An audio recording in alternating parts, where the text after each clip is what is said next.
오늘 주제는요, 로마서 14장에 와 있습니다. 로마서 14장에 와 있죠. 정말 우리가 앞에서 이 위대한 성경의 여러 주제들을 쭉 살펴보았습니다. 그렇죠? 1장서부터 시작해서 우리는 어마어마한 주제들을 우리가 쭉 살펴보아 왔는데요.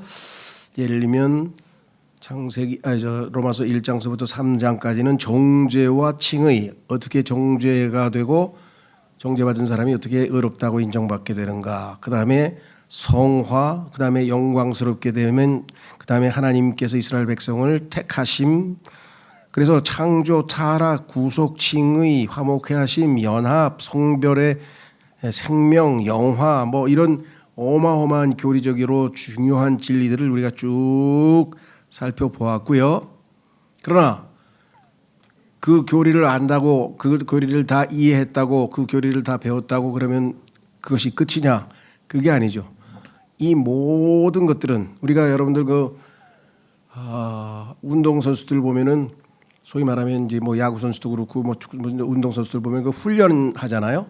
특히 이제 보면 동계 훈련이라 그래가지고 겨울에 이제 시합이 없으니까, 시합은 이제 겨울에는 시합이 없으니까 동계 훈련을 뭐 어마어마하게 열심히 합니다. 그래서 이제 그 훈련이 끝나면은 진짜 이제 시즌이 열리면 아주 성과가 이제 나타나는 거 아니겠어요? 예. 열심히 교리를, 진리를 잘 배웠습니다. 이 모든 것의 궁극적인 목적은 무엇인가? 우리가 매일매일의 삶에서 예수 그리스도처럼 살아내서, 그렇죠?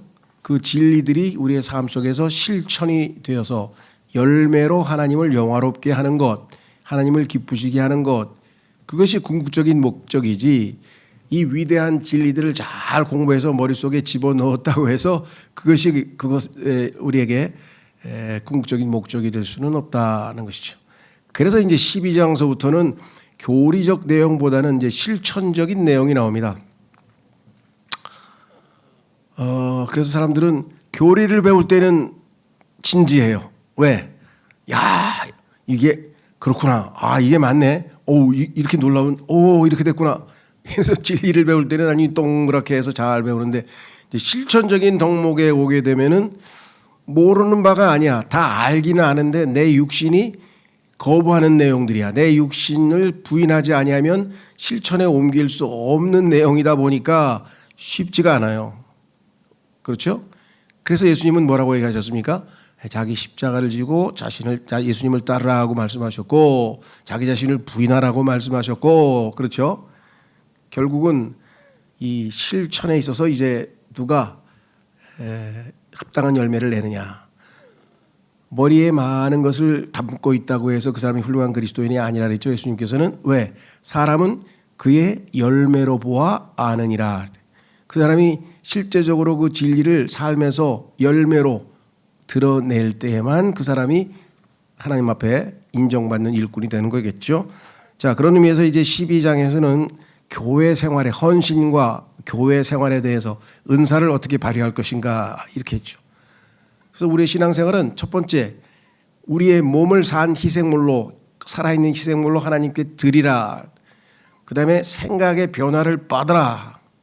그렇죠? 이 혼이죠, 혼. 몸, 혼. 그 다음에 영을 뜨겁게 불태우라. 그래서 영, 혼, 몸이라고 하는 우리의 전 인격이 다 하나님께 드려졌을 때에 비로소 12장에서 말씀하시는 구체적인 실천 사항이 나와요. 12장서부터 13장 읽어보면 내용은 어려울 게 하나도 없어요. 너무나 쉽죠. 그렇죠?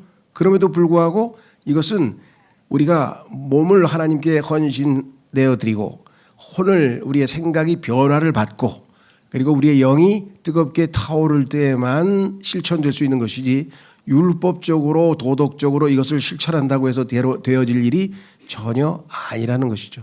여기에 신앙생활에 이제 어려움이 있습니다. 그렇죠? 자, 그래서 이제 오늘 14장도 보면은요, 내용은 간단합니다. 여기 나와 있죠. 교재에 보시면 14장은 믿음이 약한 사람이 있고 믿음이 강한 사람이 있어요. 믿음이 약한 사람은 어떤 사람인가 보면은 몇 가지 특징이 있어요. 그 믿음이 약한 사람들의 특징은 뭐냐면요. 여기에 제가 좀 보완 설명을 하게 되면은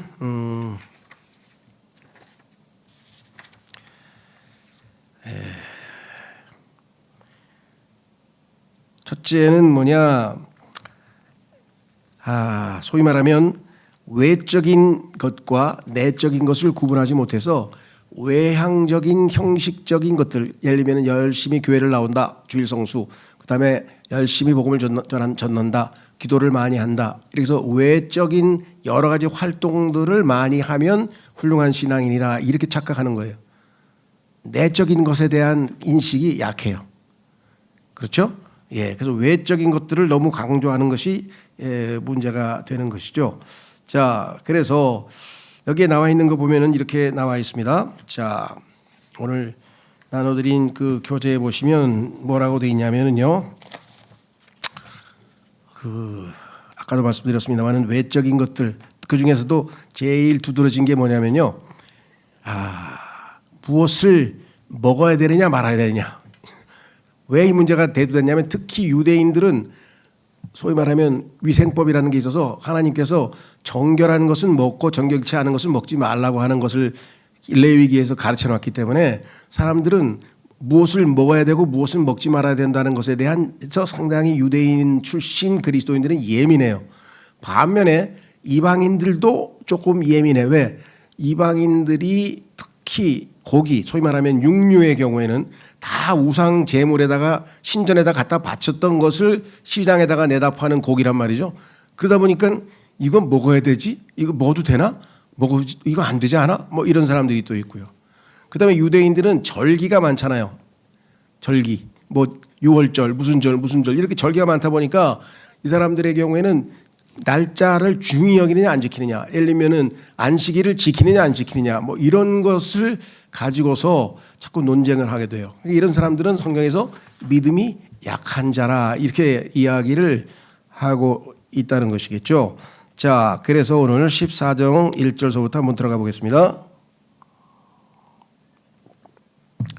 교회 안에서 가장 중요한 실천적인 문제입니다. 실질적인 문제. 그것은 뭐냐? 다 믿음이 좋고 다 일률적이면 문제가 없는데 어떤 사람은 심지어 우리나라에 보면은 그 제일 보수적이고 극보수적인 그런 그룹이 있는데 그걸 뭐 고신측이라고 하는데 고신측 100파라 그래가지고 이 사람들은 주일날 일체 외식을 하면 안 됩니다. 왜? 주일날을 거룩하다고 생각하잖아요. 그렇죠?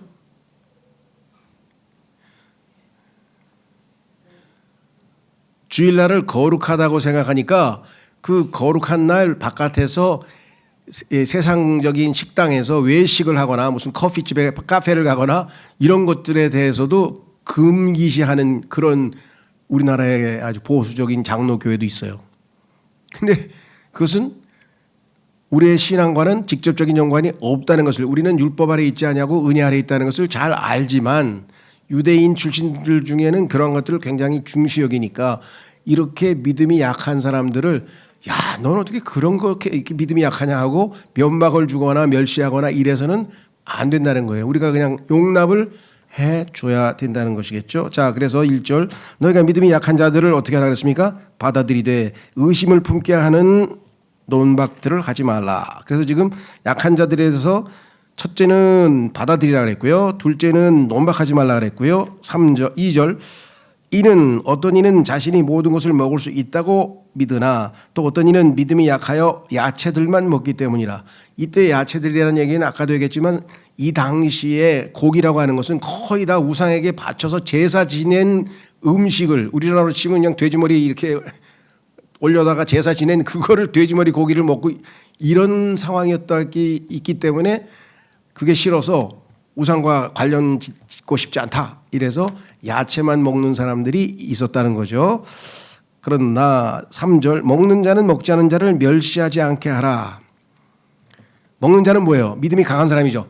야, 우상 아무것도 아니야. 그거 먹어도 괜찮어. 하나님께서 주시는 모든 것들은 감사함으로 먹으면 된다 그러지 않았어? 이러고 먹으면 되는데, 그렇죠?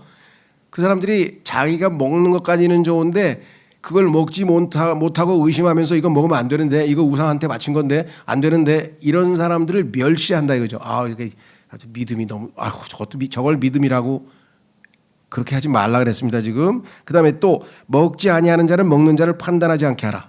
먹지 않는 자는 믿음이 약한 사람은 자기가 하나님의 율법을 지키는 사람으로 착각해서 야 우상에게 바친 음식을 우리 교회 장로가 먹었어. 야 저 사람 저거 완전히 하나님의 뜻을 어긴 거 아니야? 하고 판단을 내린다는 거죠. 그런 판단을 하지 말라 그랬어요. 왜? 먹고 마시는 문제하고는 하나님의 왕국은 상관이 있다 그랬습니까? 없다 그랬습니까? 없다 그랬죠. 한번 보세요. 17절로 가보세요. 오늘 14장 17절에 보면은 하나님의 왕국은 먹고 마시는 거하고는 아무 상관없어요. 그건 자유예요. 자유. 자, 읽어보겠습니다.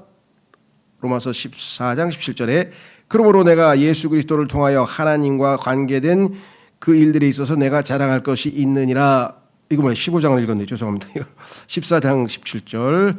이는 하나님의 왕국은 먹는 것과 마시는 것이 아니요 다만 성령님 안에서 의와 화평과 즐거움이기 때문이라. 그럼 여기 보면은 먹고 마시는 거하고는 하나님의 왕국하고 상관이 없는데 쓸데없는 논쟁을 벌이는 거죠. 다시 교재로 돌아오시면 14장 3절. 먹는 자는 먹지 아니하는 자를 멸시하지 않게 하라. 또 먹지 아니하는 자는 먹는 자를 판단하지 않게 하라. 이는 하나님께서 그를 받아들이셨기 때문이라. 중요한 거는 뭐예요? 먹는 사람도 하나님 안에서 그리스도인이야. 먹지 않는 사람도 주님 안에서 구원받은 사람이야.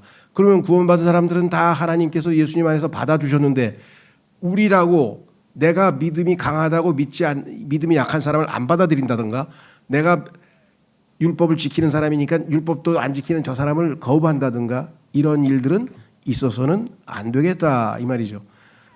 교회 안에서도 뭐 다양합니다. 지금 우리 교회는 뭐 그런 문제가 별로 없어요. 거의 없어 이렇게 뭐 문제되는 건 없었는데 어떤 미국의 우리나라도 그런 교회가 아마 근본주의적인 교회는 있는데 예를 들면 뭐 주일학교 교사가 넥타이를 안 메고 왔어.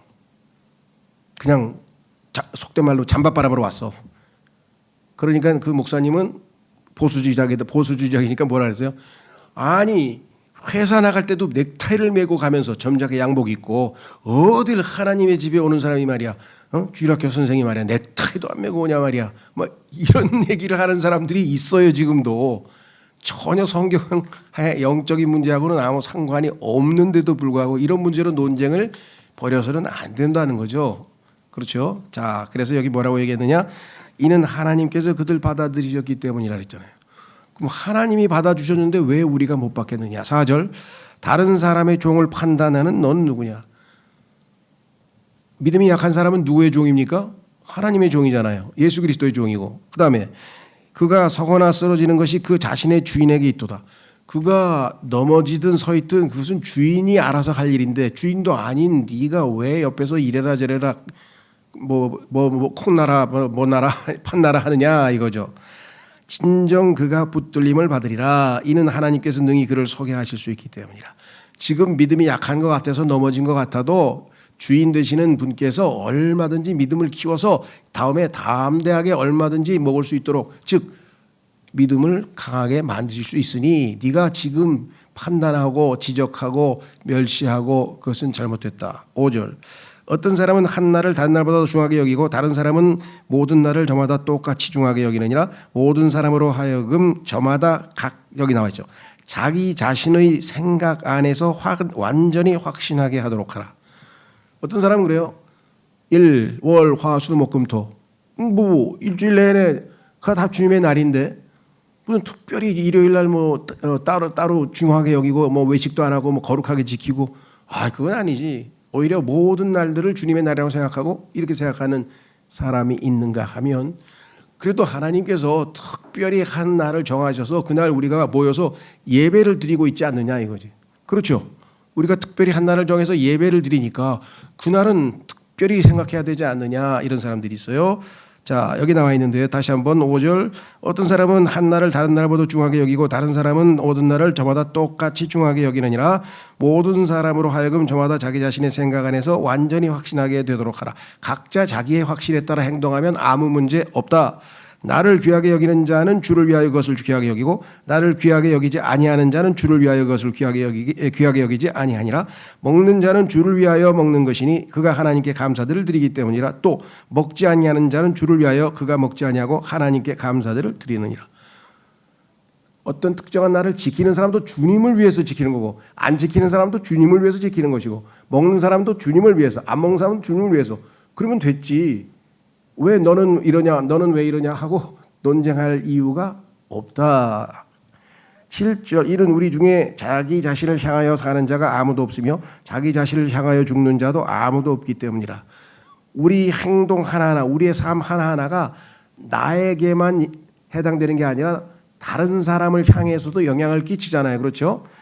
이는 8절 우리가 산다 해도 우리는 주를 향하여 사는 것이요 우리가 죽는다 해도 우리는 주를 향하여 죽는 것이기 때문이라.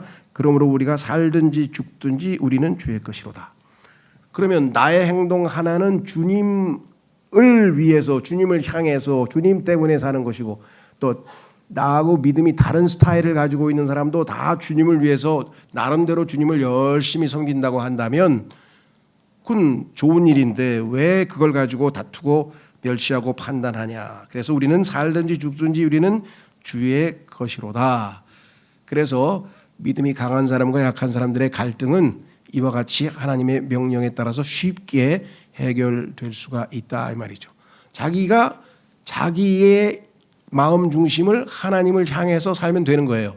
근데 그 사람은 특징이 뭐예요? 아무거나 먹어도 되고 날짜는 아무거나 특별하게 안 지킬 필요 없다는 믿음이에요. 또 어떤 사람은 역시 이 사람도 주님을 위해서 열심히 사는데 주일날은 거룩하게 특별하게 지켜야 된다고 생각하고 있고 그 다음에 또 뭡니까? 먹는 것도 그렇죠?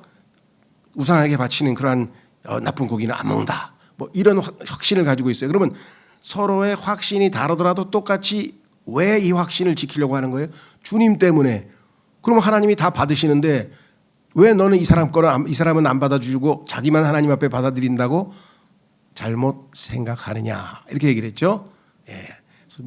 분쟁이 있을 필요가 없다 이렇게 얘기를 했습니다. 자, 그래서 9절 이는 이런 취지로 그리스도께서 죽으셨을 뿐만 아니라 일어나서 부활하셨기 때문이니. 예수님이 죽으시고 부활하신 그 목적, 최종적인 목적은 9절에 그분께서 죽은 자들과 살아있는 자들 모두의 주가 되려 하심이라. 모두의 주. 자, 예수님을 아직 믿지 않는 사람도 그렇고요, 믿는 사람도 그렇고요, 주님을 위해서 특별한 날을 따로 떼어놓은 사람도 그렇고요, 고기는 안 먹고 야채만 먹는 사람도 그렇고요. 이게 다 주를 위해서, 반대로 행동하는 사람도 다 주를 위해서. 그렇죠? 따라서 그런 문제로 믿음이 약하고 믿음이 강한 문제로 인해서 판단 또는 멸시 이와 같은 것은 있어서는 안 되겠다라는 것입니다. 그래서 10절에 결론적으로 이렇게 얘기했습니다. 그러나 어찌하여 너는 너의 형제를 판단하느냐? 아니면 어찌하여 너는 너의 형제를 무가치하게 여기느냐? 이는 우리 모두가 그리스도의 심판석 앞에 설 것이기 때문이라. 각자 자신이 하나님 앞에서 마음에 정하고 행동한 것에 대해서 각자 하나님 앞에서 1대1로 심판을 받을 텐데 다른 형제의 것에 대해서 이래라 저래라 할 필요가 뭐가 있냐. 이 사람은 이 사람대로 또 하나님 앞에서 각자 자기 마음에 정한 대로 하나님께 평가를 받게 될 것이다. 그러면 잘했다, 충성된 종아 하고 칭찬받을 수도 있고, 이 악한 무익한 종아 하고 또 꾸중 들을 수도 있고. 각자입니다. 그러니까 자기의 행동과 삶에 대해서 하나님께 보고하지 다른 사람의 행동에 대해서 보고하고 그러질 않는다는 거예요. 자, 여기 써 있잖아요. 11절 이는 기록되기를. 자, 여기 나와 있는 10절에 우리 모두가 그리스도의 심판석 앞에 설 것이기 때문이라. 이것은 우리가 예수님을 구원받고 나서 예수님을 믿고 난 후에 한 행동 모두에 대해서 하나님께서 평가하시게 될 것이다. 그래서 평가의 시기가 올 것을 얘기하고 있는데요. 이것은 그리스도의 심판석이고요.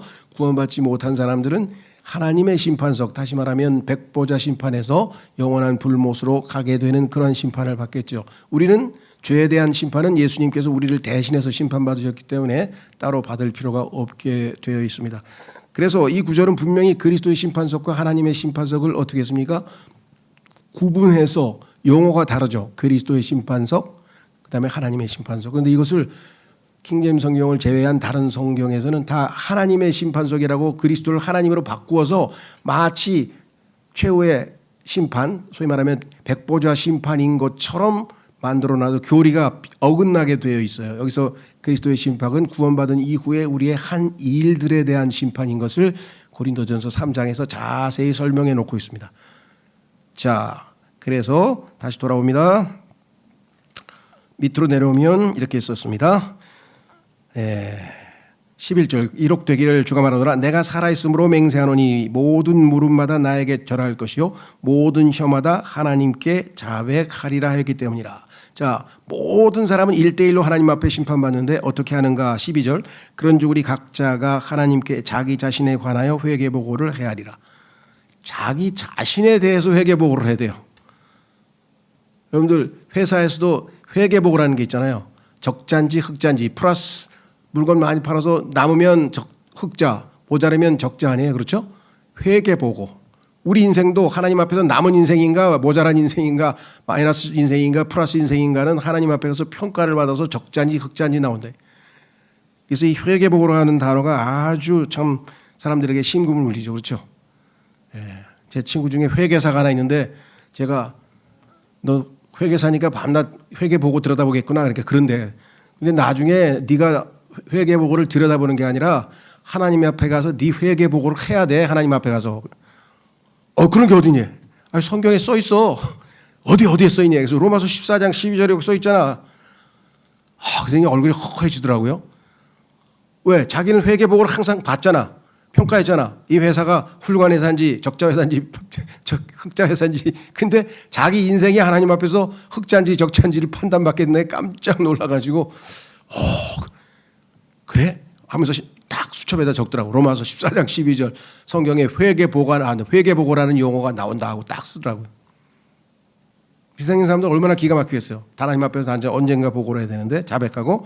자, 13절부터 쉽습니다. 그러므로 우리는 다시는 서로를 판단하지 말라. 하나님 앞에 가서 자기 각자 판단받으면 돼요. 그보다 오히려 아무도 자기 형제의 길에 걸려 넘어지게 하는 장애물이나 쓰러질 계기를 두지 아니하는 듯 이것을 판단하라. 혹시 내 행동 때문에 다른 형제가 믿음에서 걸려 넘어져서 쓰러져서 믿음에서 멀어지면 거기에 대한 책임은 우리가 하나님 앞에 져야 돼요. 그럴 거 아니에요. 어떤 사람이 딱 와서 너 왜 이렇게 엉망진창으로 살았어? 그랬더니 저 친구 때문에 제가 신앙에서 타락해가지고 이렇게 그냥 세상으로 떠내려갔었어요. 그럼 좀 여러분 뭐라 그러겠어요? 반대로 너는 한동안 저 밑에서 세상에서 헤매다가 어떻게 회개하고 이렇게 정말 열매 맺는 삶을 살았냐 했더니 이 친구가 나한테 본을 보여가지고 내가 도움을 받았습니다. 그럼 이 사람은 칭찬받을 거 아니에요. 여러분 어떠세요? 여러분 주변에 나 때문에 믿음이 더 세워져서 하나님 앞에 가 상 받을 그리스도인들이 많아요. 나 때문에 실족해가지고 엉망진창이 된 사람이 많아요. 이거 심각하게 생각해 봐야 돼요. 그렇죠? 네. 자, 그래서 뭐라고 얘기했느냐? 14절 내가 알고 또 주 예수를 통하여 확신하게 된 바는 그 자체로서 불결한 것은 아무것도 없다는 것이라. 다만 어떤 것을 불결하다고 여기는 자에게는 그것이 그에게 불결하니라. 그러나 만일 너의 형제가 너의 음식으로 비통하게 된다면 이제 너는 성도의 사랑으로 살아가는 것이 아니라 너는 너의 음식으로 그를 망치지 말라. 그를 위하여 그리스도께서 죽으셨느니라. 음식 문제로 상대방의 믿음을 실족시키게 되면 너는 그리스도께서 사랑한 그 형제를 망하게 하는 거니까 어떻게 되겠어요? 심각한 죄를 짓는 거죠. 여기 써 있잖아요. 그를 위하여 그리스도께서 죽으셨느니라. 그 형제를 네가 그렇게 함부로 판단하고 멸시하고 그게 되겠어? 16절 그런즉 너희의 선이 악한 말을 듣지 않게 하라. 너희가 올바르게 행동하고 선하게 행동하는 것은 오케이, 참 좋은 일이지만 그것으로 인해서 네 기준에 선하지 않다고 생각하는 사람을 함부로 판단하면 거기에 대해서는 네가 책임을 져야 된다 이 말이에요. 그렇죠? 모르겠어요. 여러분들 정말 그리스도인들이 이 말씀 앞에서 두려움과 떨림으로 자기 자신을 잘 살펴봐야 돼요. 얼마나 쉽게 우리가 판단합니까? 그렇죠? 우리 정말 판단 잘해요. 자기 자신에 대해서는 엄청나게 호의적으로 판단하고 다른 사람에 대해서는 엄청나게 아주 깎아내리고 이게 아담의 본성이에요. 그러니까 다툼이 일어나죠. 자기보다 더 남을 낮게 여기라 그랬는데 시옷. 자기보다 남을 더 낮게 지읒. 그러면 어떻게 되겠어요? 시옷과 지읒의 차이는 어마어마한 일이 벌어지는 거예요. 그리스도의 심판석에서 상급을 받을 것인가 꾸중을 들을 것인가의 차이죠. 17절 이는 하나님의 왕국은 먹는 것과 마시는 것이 아니요. 먹는 거 마시는 거 물질적인 거 잘 살고 뭐 좋은 자동차 사고 막 좋은 집에 이사 가고 이런 거는 하나님의 왕국하고 직접적인 일이 하나도 없다. 그렇죠? 그럼 어떻게 돼요? 다만 성령님 안에서 의와 화평과 즐거움이기 때문이라. 자, 성령님 안에서 내 삶이 의롭게 올바른 삶을 살아. 자, 하나님 앞에서 내가 잘못된 삶이 아니라 올바른 삶을 살게 되면 내 마음이 편안하겠죠. 그렇죠? 그런데 하나님 말씀을 어기고 올바르지 않은 삶을 살면 마음이 불편하겠죠. 그러니까 의로운 삶을 사는 사람에게 평강이라고 여기 화평이라고 하는 선물이 주어지고 마음이 편하면 어떻게 되겠습니까? 참 즐거움이 있겠죠. 마음이 불안한데 즐거운 게 있을 수 있을까요? 아니죠. 그래서 정말 내가 구원받은 하나님의 자녀여 거듭나서 하나님의 백성, 나 하나님의 왕국 백성이야. 그렇게 말만 할 게 아니라 내 삶이 하는 행동마다 하나님 보시기에 오케이, 굿, 잘했어, right, 옳게 했어, 올바라. 그리고 뭐예요? 얼굴에는 환한 미소가, 밝은 미소가. 왜? 평안이 있으니까, 마음이 가라앉아 있으니까 차분하게 평강을 누리면서 항상 즐거움을 누리는, 행복을 맛보는 이런 라이프 스타일로 살면 오, 저 사람 하나님의 백성 맞네. 이 세상 사람이 아니네. 내가 저 사람 처지라면 난 저렇게 못 살아. 미쳐버려 난 정말. 그런 사람이 얼마나 많아요. 그렇죠? 아니 당신은 지금 보니까 뭐 돈도 없어. 자식도 잘못됐어. 부모님 아파. 그다음에 막 돈 끌어당겨 막 이러고 사는데 왜 그렇게 아무렇지도 않게 살아? 아니 아무렇지도 않은 게 아니라 왜 얼굴에 이렇게 환한 미소가 있어? 어떻게 되겠어요? 성령님께서 나를 통제하고 계시기 때문에 하나님의 능력으로 내가 이렇게 삽니다. 이게 간증이죠. 얼마나 아름다운 간증이겠어요. 그렇죠? 교회 안에서. 근데 교회가 그냥 뭐 왜 넌 그걸 먹니? 왜 안 먹니? 너는 왜 옷을 그렇게 입니? 너는 왜 머리가 그 모양이니? 뭐 이런 쓸데없는 거 가지고 논쟁을 벌이니까요. 예전에는 예수님 믿기 전에는 그것도 몰랐어요. 근데 어떤 사람이 그러더라고요. 지하철에서 젊은 청년들끼리 막 말다툼하고 시끄럽게 싸우니까 할아버지가 뒤에서 이봐 청년들, 예 할아버지, 여기는 교회가 아니야. 여기는 지하철 아니야. 싸워서 되겠나? 예? 교회가 쌈질하는 대로 유명한 거예요, 여러분들. 야, 이거 심각한 일이에요. 그런 짓 하지 말라고 했잖아요. 왜? 자, 몸을 헌신하고, 그 다음에 두 번째는 뭐예요? 생각이 변화되고, 그 다음에 뭐예요? 영이 타오르면 어떻게 살아요? 성령님에 의해서 통제받으면 이렇게 다툼하고 판단하고 시기하고 이런 모습은 안 나타날 것이다. 그렇죠? 그런 의미에서 아주 실천적으로 중요한 내용을 다루고 있습니다. 그래서 하나님의 왕국 백성인데요. 18절 이는 이런 것들로 그리스도를 섬기는 자는, 이런 것은 의와 화평과 즐거움입니다. 의와 화평과 즐거움, 이런 것들로 그리스도를 섬기는 자는 하나님께 기꺼이 받아들여지며 하나님이 받아주시고 그 다음에 사람들에게 인정을 받기 때문이라. 야, 내 저 사람 예수 믿는 거 난 정말 싫어. 꼴 보기 싫은데 그래도 내가 인정을 안 할 수가 없어. 저 사람이 어떻게, 저 사람은 저런 상황에서 저런 환경에서도 저렇게 올바르게 화평을 누리고 즐겁게 살까? 그렇죠. 인정받는다 그랬잖아요. 인정받는다. 그 다음에 보세요. 뭐라고 됐습니까? 19절 그러므로 우리가 화평을 조성하는 일들과 그것으로 서로를 세워줄 수 있는 일들을 따르자. 서로 화평, 좋은 관계, 평안한 관계 인정해 주면 되잖아요. 아, 형제님 스타일은 그런 것이구나. 아, 내가 인정해 드릴게요. 뭐 마음대로 드시세요. 그렇지만 저는 믿음이 약해서요. 어제 윗집에서 누가 이사 와가지고 고사떡 가져왔는데 제가 몰래 쓰레기통에 버렸어요. 왜? 전 양심이 약해가지고 믿음이 약해서 그걸 못 먹겠더라고요. 그런데 옆에 있던 사람이 아이 그 바보가 지금 맛있는 걸 왜 버려? 이러면 이 사람은 X야. 그게 아니라 아우 그러셨구나. 예, 참 그 하나님 앞에서 그렇게 좋은 맛있는 떡도 그냥 과감하게 신앙을 지키셨으니 참 훌륭하신 것 같습니다.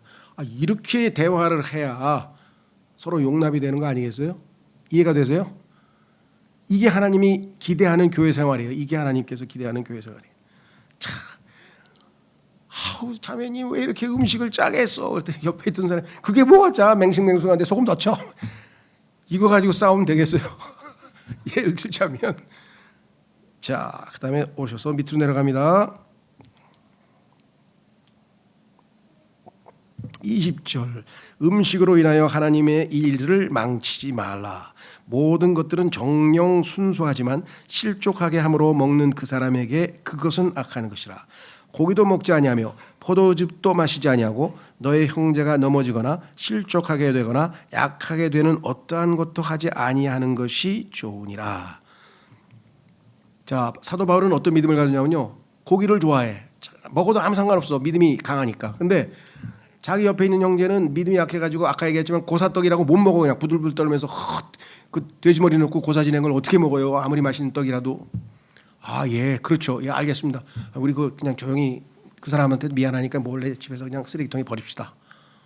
그러니까 사도 바울은 자기가 희생해서 자기가 고기 먹고 고사떡 먹어도 아무 문제 없지만 믿음 약한 사람을 위해서 자기를 희생해서 이 사람의 믿음을 지켜줬다는 거예요. 이것이 아름답다 이 말이에요. 여기서 있잖아요. 그래서 뭐라고 얘기했어요? 내가 믿음이 있느냐 하나님 앞에서 그 믿음을 너 자신에게 가지고 있어라. 다른 사람에게 강요하지 말고 너 자신이 하나님 앞에서 좋은 믿음 가지고 있으면 돼. 자신이 수용하는 그 일로 자신을 정죄하지 아니하는 자는 행복하니라. 그런즉 의심하는 자는 그가 먹을지라도 단죄를 받으니 그가 믿음으로 먹지 않은 까닭이라. 이는 믿음에서 나지 아니하는 것은 무엇이나 죄이기 때문이라. 믿음으로 먹지 않고 의심해서 먹어서 죄 지은 사람이 누구죠? 성경에서 아주 유명한 사람 이삭이라는 사람이 있었잖아요. 이삭은 가만히 있어봐. 이게 야 분명히 야 에서가 만들어 온 고기 맞아 이거? 좀 어째 이상한 것 같은데 아무래도 좀 이상한 것 같은데 하면서 의심을 했는데 그래도 뭐예요? 속임수로 여기다가 막 털을 붙이고 그랬으니까 이게 또 맞는 것 같으네. 그래서 의심을 하면서도 고기는 먹었죠. 예. 자, 만약에 이 사람이 고사떡을 의심은 하는데 옆에 있는 장로가 괜찮아 하고 먹으라고 해서 먹었어. 그러면 의심하면서 먹으면 이 사람은 죄를 짓는 거예요. 그러면 그리스도께서 이 사람을 위해서 죽으셨는데 그 형제의 믿음을 무너뜨리고 죄를 짓게 만들었다. 누가? 믿음 좋은 내가 이 사람 죄 짓게 만들었으면 이게 잘한 거예요? 못한 거예요? 못한 거죠. 그렇죠? 그래서 믿음이 강한 사람은 믿음이 약한 사람들이 믿음이 잘 성장해서 나중에 충분히 강하게 될 때까지는 뭐예요? 함께 짐을 지고 돌봐주고 용납하고 참아주고 함께 해야 되는데 교회 떠난 사람의 상당수가 교회에서 무시당하거나 상처 입어서 떠났다는 거예요. 상처 입어서. 왜 상처를 입습니까? 믿음이 그것밖에 안 돼? 이러면 되겠어요? 우리도 다 올챙이 시절이 있는데 어느 날 깨고리 좀 됐다고 해가지고 그냥 올챙이 시절에 있는 사람에 대해서 그렇게 함부로 대하는 것은 아니죠. 그래서 사도 바울이 이 귀중한 위대한 복음의 진리를 다루고 있는 로마서 14장에 믿음이 약한 자와 강한 자에 대한 내용을 자세하게 다루어 놓았다라고 하는 것을 우리가 확인을 했습니다. 그래서 여기 나와 있죠. 교재에 보시면 약한 자들에 대해서 쭉 살펴놓고 특별히 5번에 그리스도의 심판석을 염두에 두라. 각자 자기 회개 보고를 하면 된다. 그 다음에 밑으로 내려가면 강한 자들의 책임은 뭐냐? 서로 판단하지 말고 음식으로 약한 자를 망치지 말라. 믿음을 무너뜨리지 말라. 세 번째, 하나님께 왕국 백성답게 처신하라. 그렇죠. 자, 그래서 여기 내용은 상당히 많은 것 같지만 핵심은 뭐예요? 사랑의 원칙 하에서 믿음이 약한 사람을 잘 돌보면서 자 처신하라 그랬습니다. 그래서 교리적 관념이 아니라 하나님의 사랑으로 우리를 형제를 믿음이 약한 형제들을 대해주고 받아주라. 이것이 지금 로마서 14장 전체의 핵심 메시지였습니다. 자, 그래서 우리는 이제 다음 시간에도 거기 밑에 PS라 그러면 이거 교재 다음 시간을 미리 뭐라 그러나 예고하죠. 예고편. 예고편을 거기다 좀 적어놨는데요. 거기에 뭐라고 돼 있냐. 15장 1절 6절에서 약한 자를 도우라. 왜?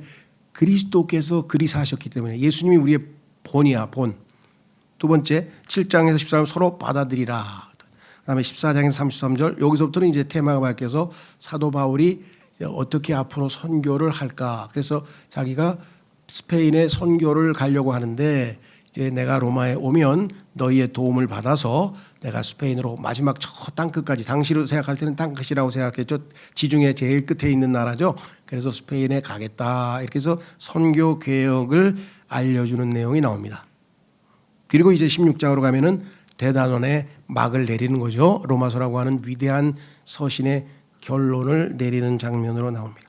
자, 끝부분에 하나 읽고 여기 보면은 이게 일종의 노래 가사인데요. 노래 가사가 한번 보세요. 밑에 뭐라고 써 있나? PS2 하면은 밤새도록 둘이서 말다툼하며 검은 것은 검다 흰 것은 희다 했지만 결국 저마다 옳다며 둘은 떠나가 버렸어. 이게 오늘날 교회 모습하고 너무 비슷하죠? 그 다음에 뭐예요? 그리고 꽃 파는 아가씨에게서 아무도 꽃을 사지 않았지.